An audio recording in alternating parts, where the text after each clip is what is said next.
திருப்பத்தூர் மாவட்டம் நாற்றம்பள்ளி அருகே வீட்டின் பின்பக்க ஜன்னலை உடைத்து 46 சவரன் நகை மற்றும் 10 லட்சம் ரூபாய் ரொக்கம் கொள்ளையடிக்கப்பட்டது. அக்ரகாரத்தைச் சேர்ந்த ஆட்டு வியாபாரி முத்துவின் மனைவி 2வது பிரசவத்திற்காக அம்மா வீட்டிற்கு சென்றுள்ளார். வீட்டில் யாரும் இல்லாத நேரத்தில் ஜன்னலை உடைத்து சென்ற நபர்கள் பீரோவில் இருந்த நகை, வெள்ளிப் பொருட்கள் மற்றும் பணத்தை திருடிச் சென்றனர். இது தொடர்பாக காவல் நிலையத்தில் புகார் அளிக்கப்பட்ட நிலையில் தடயங்களை கைப்பற்றி விசாரணை நடத்தி வருகின்றனர். கோடநாடு கொலை கொள்ளை வழக்கில் முன்னாள் முதலமைச்சர் ஜெயலலிதாவின் முதன்மை பாதுகாப்பு அதிகாரியாக இருந்த வீரபெருமாளிடம் சிபிசிஐடி அதிகாரிகள் விசாரணை நடத்தினர். நீலகிரி மாவட்டம் கோடநாட்டில் முன்னாள் முதலமைச்சர் ஜெயலலிதாவிற்கு சொந்தமான பங்களாவில் கடந்த 2017ஆம் ஆண்டு நடந்த கொலை கொள்ளை வழக்கு தொடர்பாக வாளையார் மனோஜ் உட்பட 10 பேர் கைது செய்யப்பட்டனர். இந்த வழக்கை சிபிசிஐடி காவல்துறையினர் விசாரித்து வருகின்றனர். கோடநாடு பங்களா மேலாளர் நடராஜன் உட்பட 250க்கும் மேற்பட்டோரிடம் சிபிசிஐடி காவல்துறை விசாரணை நடத்தியுள்ளது. முன்னாள் முதலமைச்சர் ஜெயலலிதாவின் முதன்மை பாதுகாப்பு அதிகாரியாக இருந்த வீரபெருமாளை விசாரணைக்கு ஆஜராகும்படி சிபிசிஐடி தரப்பில் சமன் அனுப்பப்பட்டது. அதன் அடிப்படையில் கோவையில் உள்ள சிபிசிஐடி அலுவலகத்தில் வீரபெருமாள் ஆஜரானார். அவரிடம் சுமார் 4 மணி நேரம் விசாரணை நடத்தப்பட்டது. விசாரணை அதிகாரி கேட்ட கேள்விகளுக்கு எனக்கு தெரிஞ்ச உண்மைகளை சொல்லியிருக்கேன். நிறைவடைஞ்சது. மத்திய அமைச்சர் தர்மேந்திர பிரதானின் சர்ச்சை கருத்தை திரும்ப பெற வைத்த தமிழ்நாட்டு எம்பிக்களுக்கு முதலமைச்சர் மு க ஸ்டாலின் பாராட்டு தெரிவித்துள்ளார். திமுக கூட்டணி எம்பிக்கள் 40 பேர் டெல்லிக்கு சென்று என்ன செய்தார்கள் என்று கேட்பவர்களுக்கு இதுதான் பதில் என்றும் முதலமைச்சர் கூறியுள்ளார். செங்கல்பட்டில் 2வது நாளாக முதலமைச்சர் மு க ஸ்டாலின் கள ஆய்வு மேற்கொண்டார். நலத்திட்ட உதவிகள் வழங்கும் நிகழ்ச்சியில் பங்கேற்க செல்லும் வழியில் திருக்கழுக்குன்றம் பகுதியில் முதலமைச்சர் வாகனத்திலிருந்து இறங்கி பொதுமக்களை சந்தித்து கோரிக்கை மனுக்களை பெற்றார்.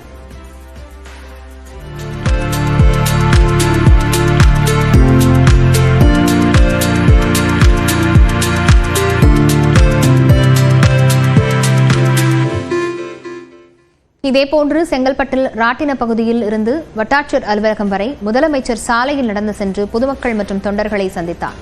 அதன்பின் செங்கல்பட்டில் அரசு விழாவில் முதலமைச்சர் கலந்து கொண்டு 1285 கோடி ரூபாய் மதிப்பிலான முடிவுற்ற திட்டங்களை தொடங்கி வைத்தார். 20,000க்கும் மேற்பட்டோருக்கு நலத்திட்ட உதவிகளை வழங்கினார். இந்நிகழ்ச்சியில் பேசிய முதலமைச்சர், ஒவ்வொரு தனி மனிதருக்கும் பார்த்து பார்த்து நன்மை செய்யக்கூடிய அரசுதான் திமுக அரசு என்று பெருமிதம் தெரிவித்தார். தமிழ்நாட்டின் கல்வி வளர்ச்சியை ஒழிக்க முயற்சி நடப்பதாகவும், மாணவர்கள் பள்ளிக்கு வருவதை அதிகரிக்காமல் தடுக்கும் திட்டங்களை மத்திய அரசு கொண்டு வருவதாகவும் முதலமைச்சர் சாடினார். மேலும் நாடாளுமன்றத்தில் திமுக எம்பிக்களின் போர்க்குரலுக்கு வாழ்த்து தெரிவிப்பதாகவும் கூறினார். இவங்களுடைய சதிகளுக்கு எதிராக விடாம போராடுறத தாங்கிக்க முடியாத நேற்று தர்மேந்திர பிரதான் என்ன பேசி இருக்கிறார் பாராளுமன்றத்தில்? தமிழ்நாட்டை சார்ந்தவங்க, நாகரிகம் இல்லாதவங்க,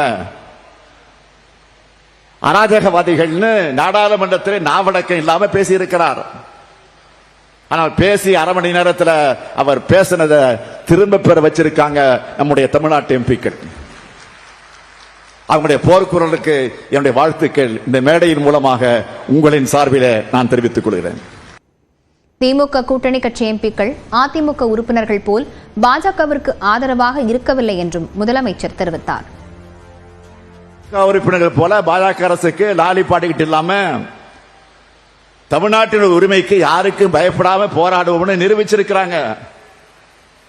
40 பேர் போய் என்ன பண்ணாங்கன்னு கேட்டவங்களுக்கு எல்லாம் நேற்று சரியான பதில் கிடைச்சிருக்கு. இதோ போர்க்குணத்தோடு தமிழ்நாட்டுக்காக போராடுவோம், இதே பொறுப்புணர்வோடு மக்களாட்சி நடத்துவோம், அதுக்கு இப்போது போல எப்பவும் மக்களான உங்க ஆதரவு தொடரணும். 866 புதிய கடல் இனங்களை விஞ்ஞானிகள் கண்டுபிடித்துள்ளனர். கடல் பல்லுயிர் பெருக்கம் பற்றிய புரிதலை அதிகரிக்க இந்த கண்டுபிடிப்புகள் உதவும் என விஞ்ஞானிகள் கூறியுள்ளனர்.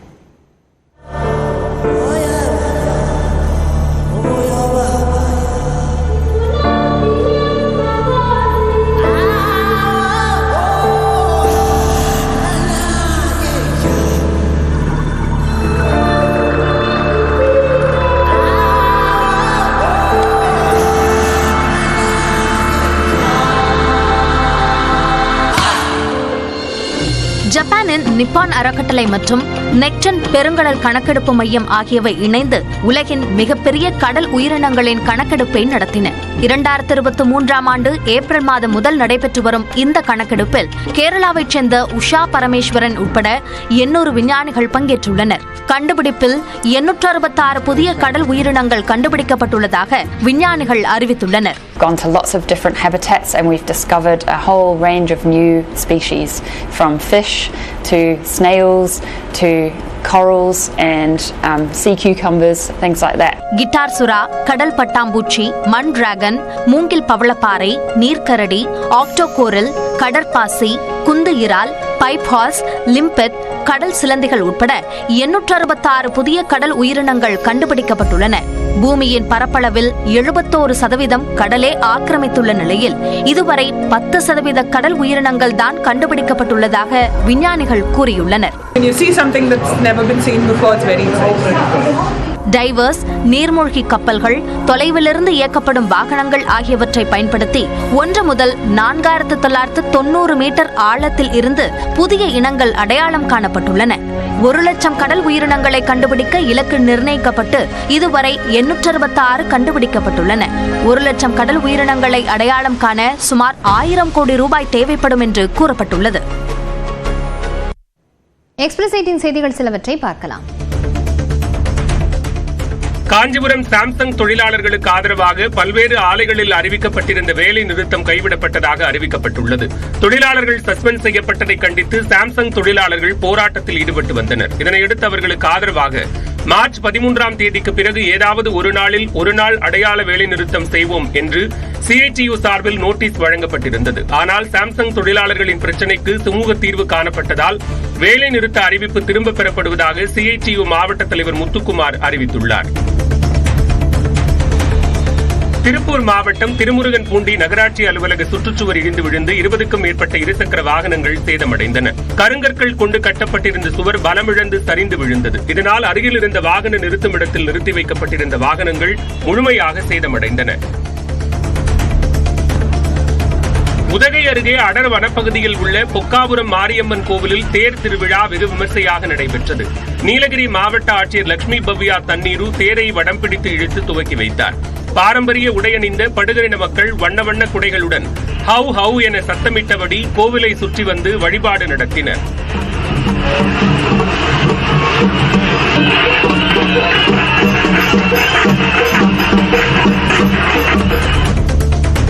தென்காசி மாவட்டம் சிவகிரியில் 15 வயது சிறுமியை திருமணம் செய்த வழக்கில் 20 வயது இளைஞர் உட்பட 4 பேர் போக்சோ சட்டத்தில் கைது செய்யப்பட்டனர். கடந்த ஆண்டு நவம்பர் மாதம் 15 வயது மகளை காணவில்லை என அவரது தந்தை சிவகிரி காவல் நிலையத்தில் புகார் அளித்தார். இந்நிலையில் காணாமல் போன சிறுமி தன்னை செல்வம் என்பவர் அழைத்துச் சென்று திருமணம் செய்து கொடுமைப்படுத்தியதாக கடந்த 9ஆம் தேதி குமாரபாளையம் காவல் நிலையத்தில் புகார் அளித்தார். இதனையடுத்து செல்வம், அவருக்கு உதவிய உறவினர்கள் காளியம்மாள், முருகன், முத்துலட்சுமி ஆகியோரை கைது செய்து பாளையங்கோட்டை சிறையில் அடைத்தனர். யுக்ரைனின் துறைமுக நகரமான ஒடேசாவில் ரஷ்ய ட்ரோன்கள் தாக்குதல் நடத்தியதால் பல இடங்கள் தீப்பற்றி எரிந்தன. ரஷ்யா மற்றும் யுக்ரைன் இடையே போர் நீடித்து வரும் நிலையில் எல்லையோர பகுதிகளில் இரு நாடுகளும் தாக்குதலை தொடர்ந்து வருகின்றன. இந்நிலையில் யுக்ரைனின் கடலோர நகரமான ஒடேசாவை ட்ரோன்கள் மூலம் ரஷ்யா தாக்கியது. இதில் ஒரு குடியிருப்பு, பொம்மை கிடங்கு உள்ளிட்டவை தீப்பற்றி எரிந்து சேதமடைந்தன.